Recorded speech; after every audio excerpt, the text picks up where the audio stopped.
done.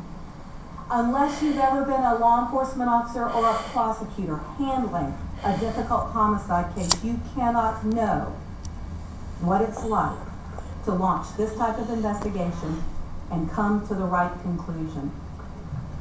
The Supreme Court has defined our role on numerous occasions as prosecutors, that we are not only ministers of justice, we are seekers of the truth.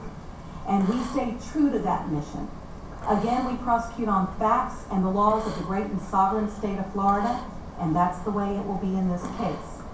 When we took our oath of office in 2009, we pledged not only to look out for our precious victims of all of our cases, but also to adhere to the rules of the criminal justice system and the rules of our Constitution and statutes that protect a defendant's rights as well. When we charge a person with a crime, we are equally committed to justice on their behalf as we are on our victim's behalf. So we are here to do that on behalf of our victim, Trayvon Martin, and on behalf of the person responsible for his death, George Zimmerman. We will continue to seek the truth throughout this case.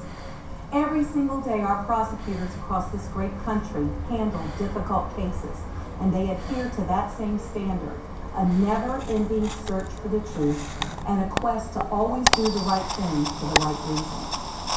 There is a reason cases are tried in a court of law, not in the court of the public, and not by the media, because details have to come out in excruciating and minute fashion, detail by detail, bit of evidence by bit of evidence.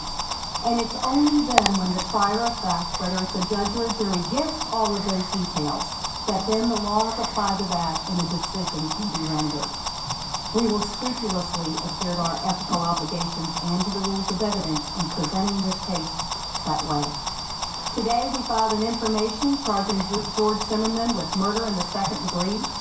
A capias has been issued for his arrest. With the filing of that information and the issuance of the capias, he will have a right to appear in front of a magistrate in Seminole County within 24 hours of his arrest, and thus formal prosecution will begin. We thank all of those people across this country who have sent positive energy and prayers our way. We ask you to continue to pray for Trayvon's family as well as for our prosecution team. I want to especially thank Mr. Crump and Mr. Park, who have stayed in touch daily with us on behalf of our victims' family. Remember, it is Trayvon's family that are our constitutional victims and who have the right to know the critical stages of these proceedings. I will entertain some questions, but remember, we have very strict rules of ethics, very strict rules of criminal procedure, and we will be